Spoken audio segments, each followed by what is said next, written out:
दोस्तों हम लोग मेंसुरेशन पढ़ रहे थे और मेंसुरेशन में आज नई टॉपिक है, उसका नाम है घनाभ। तो घनाभ पढ़ने से पहले हमारे चैनल को सब्सक्राइब कर दीजिए, लाइक कर दीजिए, शेयर कर दीजिए। देखिए हम लोग कल घन के बारे में पढ़े थे। मेंसुरेशन को हिंदी में क्षेत्रामिति बोलते हैं और कल हम लोग घन के बारे में पढ़ लिए थे। घन क्या होता है, घन का सारा क्वेश्चन हम लोग कर लिए थे। किस टाइप के क्वेश्चन आते हैं उसको भी हम लोग सॉल्व कर लिए थे। लेकिन आज पढ़ना है हम लोग को घनाभ। घनाभ क्या होता है उसके बारे में समझते हैं। देखिए घन जब हम आपको पढ़ाए थे, घन में क्या था, उसकी लंबाई, चौड़ाई और ऊंचाई सभी आपस में बराबर थे। लंबाई, चौड़ाई और ऊंचाई सभी घन के बराबर थे। यह जो है आपका घन है, इसकी लंबाई, चौड़ाई और ऊंचाई सभी आपस में बराबर है। लेकिन घनाभ में क्या है, घनाभ का फिगर कैसे बनेगा, देखिए घनाभ का फिगर बनता है, इसकी लंबाई, चौड़ाई और ऊंचाई सभी आपस में डिफरेंट होते हैं, बराबर आपस में नहीं होते हैं, सभी अलग अलग होते हैं। यह इसकी विशेषता है घनाभ की। इसकी लंबाई, चौड़ाई और ऊंचाई सभी आपस में भिन्न भिन्न होते हैं, बराबर नहीं होते हैं। यही होता है घनाभ। देखिए घनाभ यह है आपका, इसी टाइप का घनाभ हो गया। यह घनाभ हो गया, यह घन हो गया। इस सभी बराबर होते हैं, इसमें सभी लंबाई, चौड़ाई और ऊंचाई आपस में घनाभ के बराबर नहीं होते हैं। जैसे माचिस होती है तो माचिस क्या है, यह घनाभ ही है, क्योंकि उसकी लंबाई, चौड़ाई और ऊंचाई सभी आपस में बराबर नहीं होते। जैसे हमारे पास डस्टर है, तो इस डस्टर का देख रहे हैं आप, इसकी ये जो लंबाई है, ये लंबाई हो गई, ये चौड़ाई हो गई, अलग है ना, ये लंबाई भी अलग है, ये चौड़ाई भी अलग है, और इसकी ये ऊंचाई ये भी अलग है। सभी आपस में डिफरेंट है, कोई बराबर नहीं है। तो वही घनाभ होता है कि जिसकी लंबाई, चौड़ाई और ऊंचाई सभी आपस में बराबर नहीं हो, भिन्न भिन्न हो, वो होता है घनाभ। देखिए तो घनाभ की पहली विशेषता क्या हो गई, घनाभ की पहली विशेषता यह है कि इसकी लंबाई और चौड़ाई और ऊंचाई आपस में बराबर नहीं होते हैं। लंबाई, चौड़ाई और ऊंचाई आपस में बराबर नहीं होते हैं। इसकी पहली विशेषता है, आपस में बराबर नहीं होते हैं। और जानते ही हैं कि जैसे घन होता है उसी तरह घनाभ होता है। घन में क्या है कि इसकी लंबाई, चौड़ाई, ऊंचाई सभी आपस में बराबर होते हैं, लेकिन इसमें जो सतह भी है वो भी सतह, जैसे घन का सतह होता है उसी तरह सतह भी इसमें 6 ही होते हैं, 6 सतह होते हैं। वही सामने वाला जो दिख रहा है, सामने वाला है ना, तो एक सतह यह हो गई, ये 2 सतह हो गई, यह वाला, यह 3 सतह हो गया, फिर यह आपका 4 सतह हो गया, ये 4 सतह है। और यह जो है, यह वाला यहाँ से ऐसे ऐसे ऐसे, यह वाला 5 सतह हो गया। और जो पीछे नहीं दिखाई दे रहा है, पीछे दिखाई नहीं दे रहा है, तो वो जो है 6 सतह, इसके बैक वाला वो 6 सतह हो गया। जैसे यह घनाभ ही तो है, ये घनाभ है, तो इसका सतह क्या है, एक सतह यह हो गई, एक सतह, इसके पीछे 2 सतह, फिर साइड से 3 सतह, 4 सतह, 5 सतह, 6 सतह, 6 सतह हो गई। तो ये घनाभ ही है। तो घनाभ का 6 सतह होता है। और इसके कोना कितने होते हैं, इसके कोने होते हैं 8, कोने 8 होते हैं। उसमें घन में भी 8 कोना था, इसमें भी 8 कोना है। देखिए यहाँ पर नीचे देखिए, 1 2 3 4, 4 नीचे हो गया, 4 ऊपर हो गया, 1 2 3 4, तो 4 4 8, 8 कोने हो गए। तो वही कोना भी इसमें 8 होता है। इसकी विशेषता यही है कि इसकी लंबाई, चौड़ाई और ऊंचाई सभी आपस में डिफरेंट होते हैं, बराबर नहीं होते हैं। घनाभ की यह विशेषता है। तो घनाभ की जब विशेषता हम लोग जान गए हैं, तो अब फार्मूले के बारे में देख लेते हैं। जब फार्मूला कंप्लीट कर लेते हैं, इसके बाद क्वेश्चन की तरफ चलते हैं। पहले फार्मूला देख लेते हैं। देखिए घनाभ का आयतन, घनाभ का आयतन का फार्मूला क्या है, लंबाई गुणते चौड़ाई गुणते ऊंचाई। यह जो है घनाभ का आयतन का फार्मूला है। इसलिए ऐसे हो गया है क्योंकि घन का फार्मूला हमने बताया था आपके, घन के आयतन का फार्मूला था क्या था, a पर 3 घात, मतलब कि a गुणते a इतना था, तो a पर 3 घात हो गया था, किसका, घन का हुआ था। क्यों, क्योंकि वहां पर लंबाई चौड़ाई और ऊंचाई सभी आपस में सेम थे, तो जो पहली भुजा होगी वही सभी भुजाएं होंगी। तो उसी तरह मान लीजिए कि a भुजा a है, पहली भुजा a है, तो a गुणते a इस तरह यहाँ पर हो गया था, a पर 3 घात हो गया था। लेकिन यहाँ पर क्या है, सब अलग अलग है, इसलिए लंबाई गुणते चौड़ाई गुणते ऊंचाई हो गया। और देखिए इसका फिर एक होता है घनाभ के पृष्ठ का क्षेत्रफल, घनाभ के संपूर्ण पृष्ठ का क्षेत्रफल, या पृष्ठ बोलिए या संपूर्ण पृष्ठ बोलिए, बात बराबर है, संपूर्ण पृष्ठ का क्षेत्रफल। यह फार्मूला होता है इसका, 2 कोष्ठ में लंबाई L गुणते चौड़ाई प्लस चौड़ाई गुणते ऊंचाई प्लस लंबाई गुणते ऊंचाई, यही इसका फार्मूला होता है घनाभ के संपूर्ण पृष्ठ का क्षेत्रफल। इसका मतलब कि 2 कोष्ठ में लंबाई गुणते चौड़ाई धन चौड़ाई गुणते ऊंचाई प्लस लंबाई गुणते ऊंचाई, यह इसका फार्मूला है, घनाभ के संपूर्ण पृष्ठ का क्षेत्रफल का फार्मूला है। लेकिन और इसमें क्या है, एक विकर्ण भी होता है, घनाभ में भी विकर्ण होता है, घन में भी विकर्ण था और घनाभ में भी विकर्ण होता है। जैसे यहाँ से इस कोने से लेकर इस कोने तक कोई बांस रखना हो, जैसे घर में कोई बांस रखना हो, तो बांस तो बड़ा ही तो होगा, बांस जब भी होगा तो बड़ा होता है। तो कैसे घर में हटाते हैं, जब दीवार के 2 कोना होता है, कोना यहाँ पर है तो इसमें बांस घुसाएंगे, तो यहाँ पर एक कोना छत के सहारे कोने में रखेंगे, जो 2 दीवार होती है ऐसे रखेंगे ना इसे, इसके बाद फिर एक कोने से दूसरे कोने में रखेंगे, वो क्या हो गई, उससे बहुत जो सीधा रखते तो मतलब उसमें घुसता ही नहीं, लेकिन जब कोने से कोने मिला दे रहे हैं तो बड़ा हो जा रहा है। वही जो बांस जो रखते हैं ना इसी कोने से कोना में, तो वही आपका विकर्ण हो गया, उसी को हम विकर्ण बोलते हैं। और घनाभ के विकर्ण का फार्मूला होता है, घनाभ का विकर्ण बराबर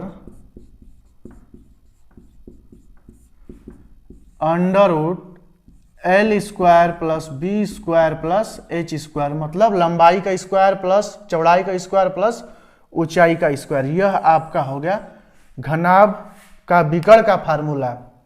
देखिए ये फार्मूला को आप लोग नोट कर लीजिए, इसी फार्मूले पर सब हो जाएगा। और जैसे मैंने घन का कल करवाया था, फार्मूला को सब करवा कर इसके बाद सारे आपको क्वेश्चन सॉल्व करवा दिए थे, उसी तरह फार्मूला आप नोट कर लीजिए और इसको याद कर जाइए, और इसी पर सारे क्वेश्चन लगेंगे। तो अब हम लोग देखते हैं क्वेश्चन की तरफ बढ़ते हैं। क्वेश्चन है, किसी घनाभ की लंबाई 3 मीटर, चौड़ाई 2 मीटर, ऊंचाई 4 मीटर है, तो ज्ञात कीजिए। ज्ञात करना है घनाभ का आयतन, घनाभ का आयतन। और दूसरा क्वेश्चन घनाभ का संपूर्ण पृष्ठ का क्षेत्रफल, संपूर्ण पृष्ठ का क्षेत्रफल। और थर्ड नंबर है घनाभ का विकर्ण, घनाभ का विकर्ण। इतना हम लोग को निकालना है, यह क्वेश्चन है और इसका आंसर हम लोग को पाना है। देखिए मैंने कहा था ना कि जब आपको फार्मूला याद रहेगा तो क्वेश्चन को आप जैसे है वैसे कर सकते हो, एकदम आसान हो जाएगा। फार्मूले पर सब है, फार्मूला इसीलिए आपको एकदम याद होना जरूरी है। फार्मूला याद रहेगा तो आप कैसा भी क्वेश्चन रहेगा आप एकदम आराम से कर सकते हो। देखिए अब क्वेश्चन है घनाभ का आयतन। पहला क्वेश्चन क्या है, घनाभ का आयतन। तो अब पहले क्वेश्चन को देखिए, फार्मूला तो याद करना पड़ेगा। फार्मूला मैं तो याद करवाऊंगा नहीं, ये तो आपको याद करने की जिम्मेदारी है, मैं बता रहा हूं। देखिए घनाभ का आयतन बराबर क्या होगा, घनाभ का आयतन, पहला सवाल, पहला क्वेश्चन, घनाभ का आयतन बराबर होता है लंबाई गुणते चौड़ाई गुणते ऊंचाई। यह हो गया फार्मूला आपका। और इसी फार्मूले पर आपको रखना है, तो आप रखोगे 3 मीटर, कितना है लंबाई 3 मीटर, यहाँ मीटर कीजिए, 3 मीटर गुणते 2 मीटर, इसके बाद गुणे ये ऊंचाई कितनी है 4 मीटर। बस इसी पर रखना है। जो लंबाई दिया है 3 मीटर, देखिए लंबाई क्या है 3 मीटर है और चौड़ाई 2 मीटर है और ऊंचाई 4 मीटर है। सिर्फ वही जो है उसी पर फार्मूले पर रख देना है। तो अब इसको आपस में मल्टीप्लाई कीजिए, 3 दूना के 6 और 6 चौका 24 यहाँ पर हो गया। और यम पर कितना घात हो गया, यम पर 3 घात हो गया है भाई, यम पर 1 घात 2 घात 3 घात। जब समान राशियों का आपस में हम गुणा करते हैं तो उनके जो घात होते हैं आपस में जुट जाते हैं, उसी नियम से यम पर 3 घात हो जाएगा। तो घनाभ का आयतन क्या हो गया 24 m पर क्यूब, या इसको बोल सकते हैं 24 घन मीटर, घन मीटर नहीं 24 घन मीटर ही होगा।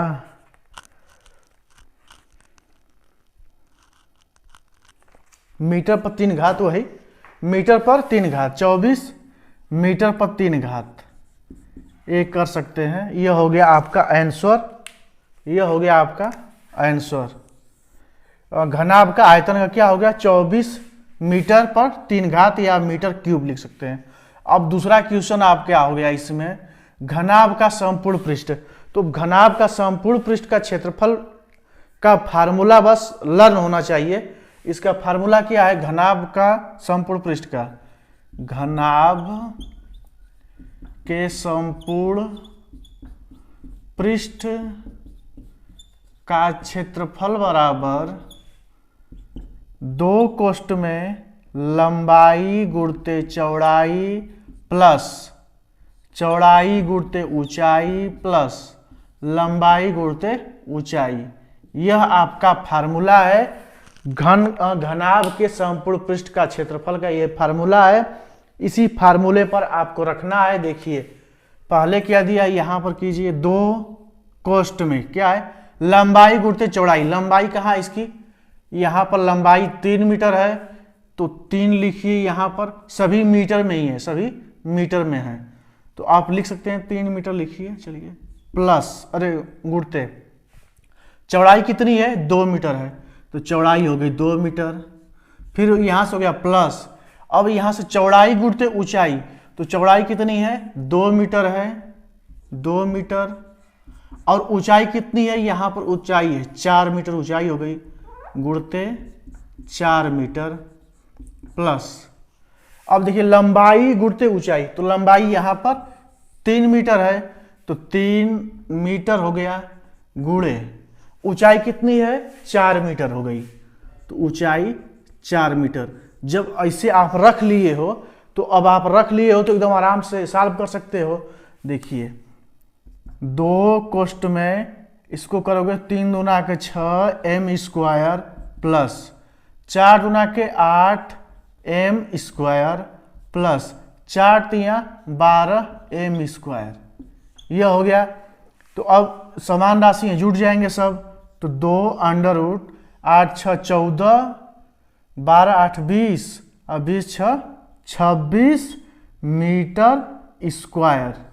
अब इसका इसमें गुणा करोगे 6 दूना के 12 2 दूना के 4 1 5 54 वर्ग मीटर। यह आपका जो है आंसर आ गया, घनाभ के संपूर्ण पृष्ठ का क्षेत्रफल निकल गया। आपको क्लियर हुआ ना।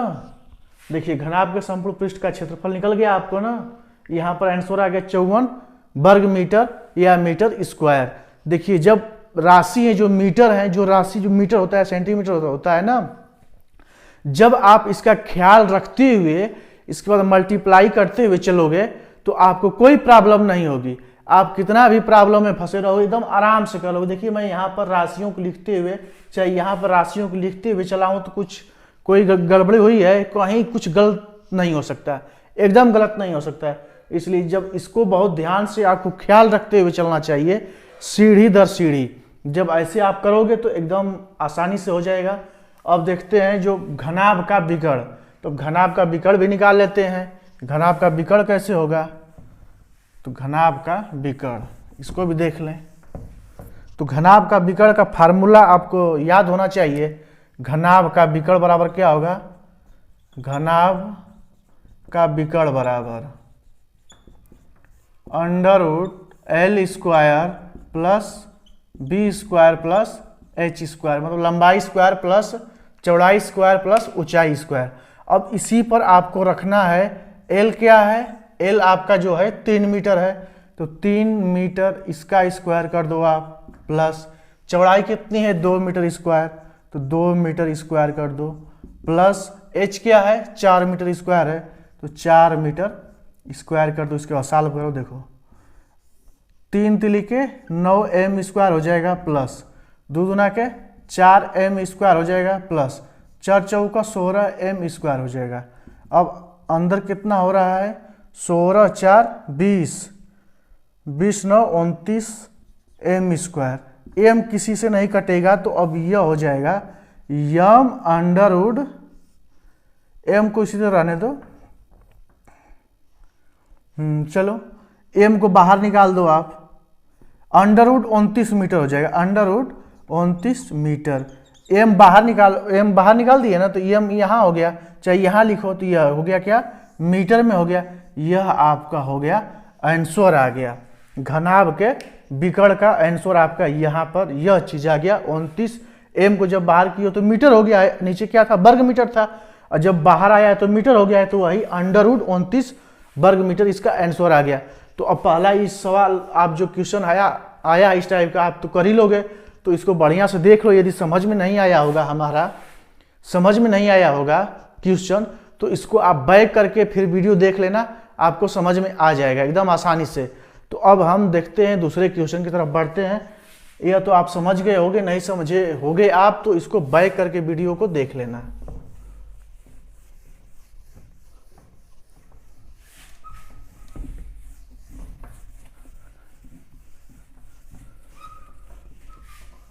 बढ़ते हैं, देखिए क्वेश्चन यह है कि एक कमरा 12 मीटर लंबा, 9 मीटर चौड़ा तथा 8 मीटर ऊंचा है। इसमें अधिकतम किस लंबाई का बांस रखा जाता है? जब इस टाइप का क्वेश्चन आ गया, देखिए कैसे दे रहा है। ये दे रहा एक घनाभ है, एक घनाभ है और यह घनाभ है आपका, और इस घनाभ में देखिए यह घनाभ है। घनाभ कैसे है? 12 मीटर लंबा है, 12 मीटर लंबा है, 9 मीटर चौड़ा है, ये 9 मीटर चौड़ा है और 8 मीटर यह ऊंचा है, यह 8 मीटर ऊंचा है। ऐसा इसमें अधिकतम किस लंबाई का बांस रखा जा सकता है?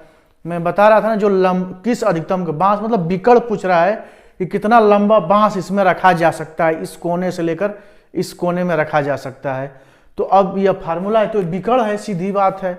जब ऐसे सवाल पूछ दिया है, ऐसा क्वेश्चन पूछा है, इसका मतलब कि विकर्ण पूछ रहा है। तो जब ऐसे क्वेश्चन आपको पूछ दे तो सीधा बस कुछ करना नहीं है, विकर्ण बराबर फार्मूला तुरंत रखिए, विकर्ण बराबर अंडर रूट लंबाई का स्क्वायर प्लस चौड़ाई का स्क्वायर प्लस ऊंचाई का स्क्वायर। अब इसमें रख दीजिए क्या है? 12 मीटर है तो 12 एम स्क्वायर प्लस 9 मीटर चौड़ाई है, 9 एम स्क्वायर प्लस ऊंचाई क्या है? 8 एम स्क्वायर। यह आपका फार्मूला है। इस पर इसको सॉल्व कर दीजिए। 12 मीटर 144 मीटर स्क्वायर हो जाएगा, यहाँ पर 9 9 81 मीटर स्क्वायर हो जाएगा, 8 64 मीटर स्क्वायर हो जाएगा। तो इसको आप करोगे कितना होगा? 64, यहाँ पर देखो तो 4 4 8 6 4, देखो इसको जोड़ लीजिए, 144 प्लस 81, 4 1 5 8 4 12 1 1 2, ये हो गया 64, 5 4 9 6 2 8 2, अंडर रूट 289 मीटर स्क्वायर। यह 289 किसका यह स्क्वायर होगा? यह 17 का होगा।